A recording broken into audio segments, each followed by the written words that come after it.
everybody, welcome back to Witchfix. This is the third episode I'm recording in a row. It's a very busy day for me, but I just finished this book this morning and I absolutely had to talk about it straight away. So, you might have seen this book recently in my what I've been buying videos. I think I covered it because I had to get it. It was recommended to me by TikTok. I'm down with the youths. So this book is called When We Were Magic by Sarah Gailey, and I've just finished it. She's also apparently the author of a book called Magic for Liars, which I might go and read after this because I had a good time with this one. The blurb is quite long, and I'm just going to read it for you now in case you missed the video of me reading it in the what I've been buying stuff. But it says, keeping your magic a secret is hard. Being in love with your best friend is harder. Alexis has always been able to rely on two things. That's my Tamagotchi. Her best friends and the magic power they all share. Their secret is what brought them together, and their love for one another is unshakable, even when that love is complicated. Complicated by problems like jealousy, insecurity, or lust, or love. That unshakable, complicated love is one of the only things that doesn't change on prom night. When accidental magic goes sideways and a boy winds up dead, Alexis and her friends come together to try and right a terrible wrong. Their first attempt fails, and their second attempt fails even harder. Left with the remains of their failed spells and more consequences than anyone could have predicted, each of them must find a way to live with their part of the story. Basically, I don't want to spoil too much. I bought this because of the first paragraph, which was read on TikTok. But basically, Alexis blows some guy's dick off with magic by accident and kills him. That's a great place to start a novel. It's very shocking, very surprising, but it's told in this kind of slightly humorous tone, which had me intrigued. And so basically that's our starting point. Alexis has killed someone by accident, and she killed him because she was going to sleep with him to make her friend Roya jealous because she's in love with her, and they're kind of crushing on each other pretty hard. The girls in this friend group then get together. I think there's 6 of them. I'll come back to why that's an issue in a minute. They get summoned up to the room. They're having a sort of 911 conference. What are we going to do about this dead body and the blood that's everywhere? They try and do a spell to make the body go away, but it kind of vanishes for a second and then comes back disarticulated and somehow sterilely clean to the point that it doesn't begin to rot at all. They all take bits of it in bags to dispose of later and sort of go their separate ways to deal with it, and then later on they're convinced to try and maybe bring him back from the dead, but one of them has already turned his spinal column into dust to try and dispose of it, so it's pretty clear this is never going to work. And then throughout the novel they dispose of different chunks of this guy in different magical ways, like using a magically heated fire, giving it to a magically controlled or communicated with coyote to take away and eat, various ways like that, and each time they get rid of a piece of the body, the person who got rid of it kind of loses something, like a sense or a memory or an ability that they had, and it's kind of about them dealing with the loss and rallying around each other as friends. Now, I really enjoyed the book. I really enjoyed its slightly kind of off the wall, slightly humorous tone in places. It was kind of more present in the start of the novel, but it was very good. I enjoyed it. I chuckled out loud at a couple of things, and I enjoyed the magic as well because it was so unexplained and so unconnected from things that it could have tried to connect itself to and made itself less original. So although a lot of the book kind of reminded me of the new Craft movie, they hadn't made this attempt to tie it into Wicca or fantasy witchcraft. They had created a very simple but independent magical system.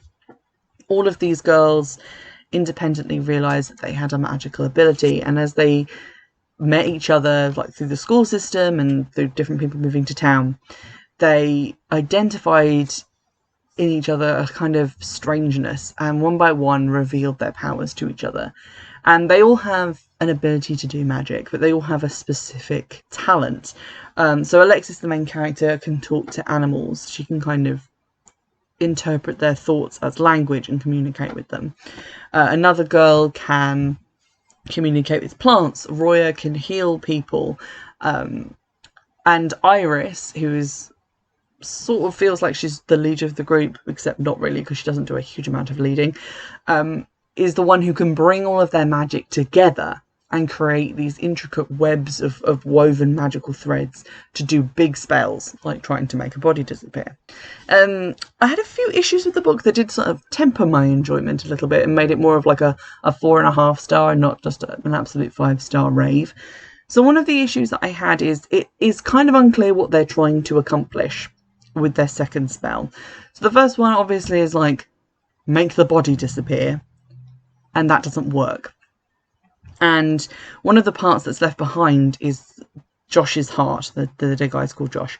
His heart, which is kind of hard and described as translucent and glass-like. And every time they get rid of a piece of him, the heart starts to beat and thaw more. And it feels very ominous that that's happening. And I was sort of waiting for it to be explained why that was happening. But then when they try and bring him back from the dead with the second spell, I wasn't even 100% convinced that that was what they were trying to do, or why they thought it would work without the spine, which is kind of important. And then when it goes wrong, these like dead eagles fall from the sky, and they're like, oh, what happened? What does this mean? But then every time they get rid of a piece of him after that, they're like, when we get rid of all the pieces, he'll come back from the dead. And I'm like, when was this established? Why do you believe this? It felt like I had missed some pages, and I was reading this very closely. I wasn't doing my normal skimming. So I was confused as to why they thought that this was the case, because it felt like they'd read ahead in the book, and that's the only way that they knew for sure. The second part of this gripe is that when we get to the end of the novel, massive spoilers incoming, they get rid of the final pieces, and then they find Josh, who is still alive. Like, he back from the dead, I guess, recombobulated. He's warm. They find his body. He's warm. He doesn't seem to have a pulse, but they start trying to do CPR, and then he dies anyway. And the thing about what was happening with his heart, like, beating on its own, nothing comes of that. Even though the first time Alexis picks it up, she feels like it's doing this weird thing to her and, like, calling on her powers or something. That's never brought up again, and it felt like the whole story was something ominous is going on, and then nothing happened. So that was a little bit of a shame. And also, as the story went on, it began to feel less and less like anyone really cared about Josh, about the murder that had occurred, like accidental as it may have been. At the beginning, obviously, Alexis is horrified. She's covered in blood from this boy, and you can kind of feel in the humour and in the writing that she's bubbling with hysteria. She doesn't know how to feel. She's panicked. And I really got that from that, and I really kind of felt those emotions. But as the book goes on, it becomes more about the closeness between her and her friends, more about the growing relationship between her and Roya, and it feels like she as a character loses sight of the fact that she has caused the death of a young boy whose family are frantically searching for him. Like, this whole town is looking for him. And it feels like his whole plotline, even to a certain extent, the sort of magic plotline of them getting rid of the pieces of the body, is just there as plot beats to give time to a story that is mostly about the emotional connection between these girls.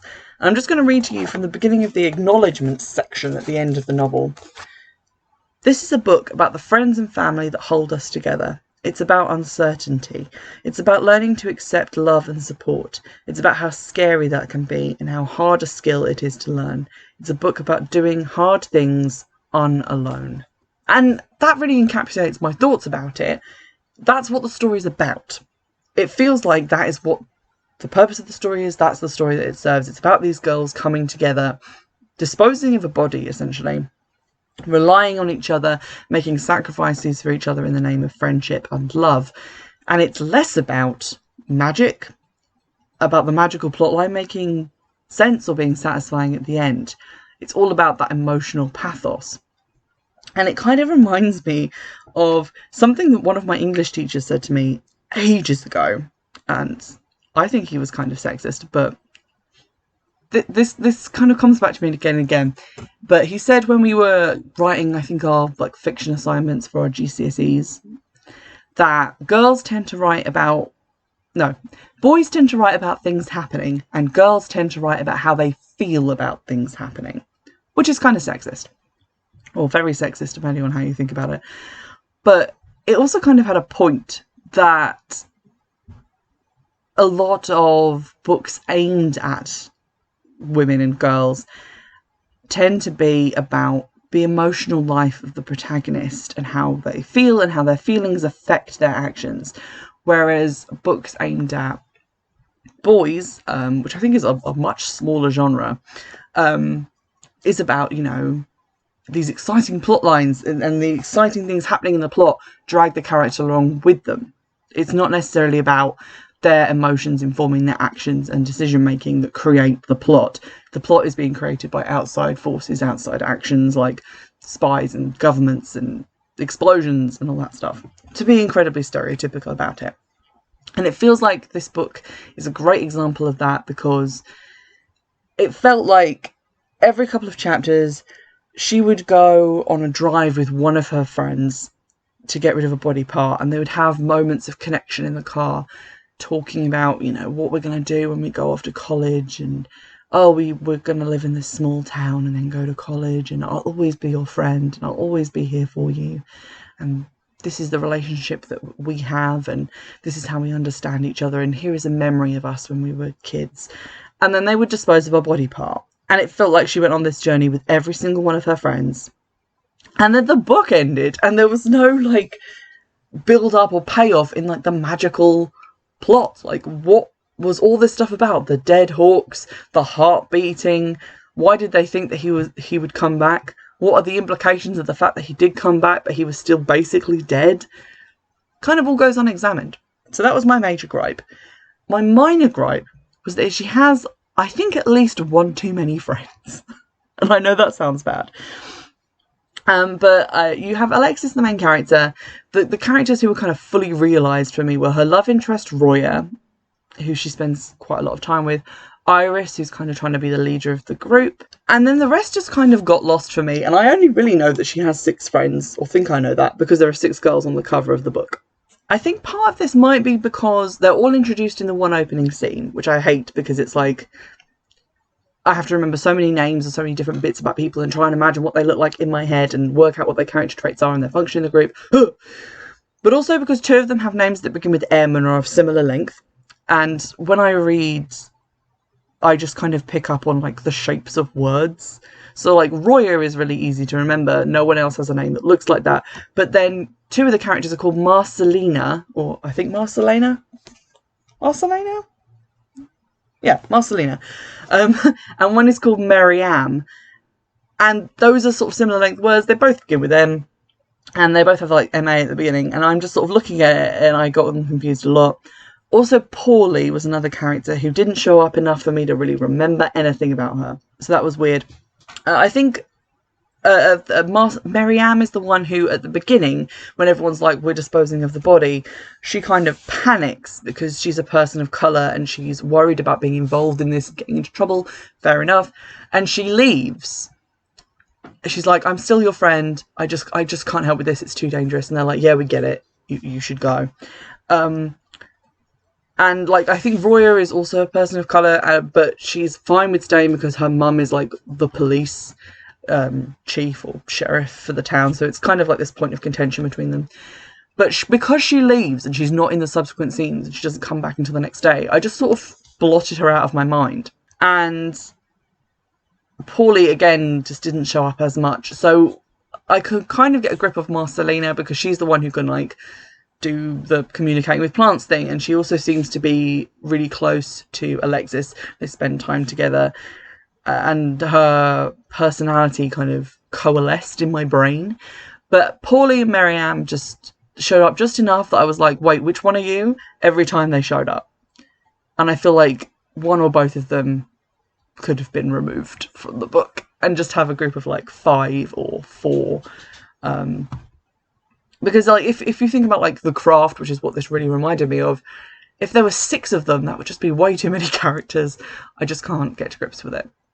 So, did not enjoy that aspect, but that's probably just a me problem. That's kind of a secondary gripe to the whole, what are we trying to accomplish with magic section. Because I've just found, like, what I'm talking about, and it's, like, page 78, 79. So, basically, they're like, we should at least try to bring him back. I think this is what Mary-Am says when she, like, turns up the next day to, like, give her opinion on what they should have done. And they're like, oh no, yeah, we should try and do it. And they bring up all of this magical energy, and then something happens, and it's a little bit sort of unclear, but basically there's a bunch of dead hawks on the ground, and the heart is beating. This is like when the heart starts to beat. They're like, oh no, what's happening? They notice that the heart is beating, and then there's a page break, and it just cuts to Alexis burying Josh's head in the woods. Everyone else, like, leaves just after they see the heart beating. They're like, it's sort of really early in the morning. They all have to get ready for school, but they're just gone. They don't stay there and talk about what has just happened and what it means and what it needs to do. And the fact that that bit is missing left me really unsure as to where we stood, so that later on, where they're like, we should just start getting rid of the body parts and that will bring him back to life, I was like, when did we decide that this is what that meant? It just feels very strange. And that kind of disconnect really kind of stuck with me for the rest of the book. Having said that, however, it is still a very good book. I very much enjoyed it. If you're looking for a kind of long, hazy summer nights, friendships, kind of indie movie feeling novel for teens with, like, witchcraft and magic in it, and some really positive, like, LGBT representation as well, because you've got Alexis and Roy's relationship and also Alexis's dad's. That brings up something else that annoyed me. 2 people in the group are adopted, and it doesn't seem like they've given any thought to the fact that maybe the magic thing might be genetic or where it comes from. And on the one hand, I do like that it's kind of unexplained and left up to a bit of a mystery, but at the same time, I want to know what's happening, and I want to know why and what's causing it, because it feels like otherwise kind of a bit of a big coincidence that they just keep running into people who can do it, unless loads of people can do it, and that feels like something that needs to be explored. Anyway, did enjoy it. Pretty good book, pretty good read, definitely enjoyable. Get your hands on it if that's the sort of thing that you're kind of in the mood for. It's not, like, too fantasy, it's just fantasy enough. And if you're kind of a fan of, like, the new Craft movie, or even, like, the old Craft movie, it's definitely very similar to that. And kind of reminds me of that other film that I reviewed that was kind of like it. Oh, the one with Patrick Brewster in it, where there was, like, that one witch who was draining all their powers. It was on Amazon.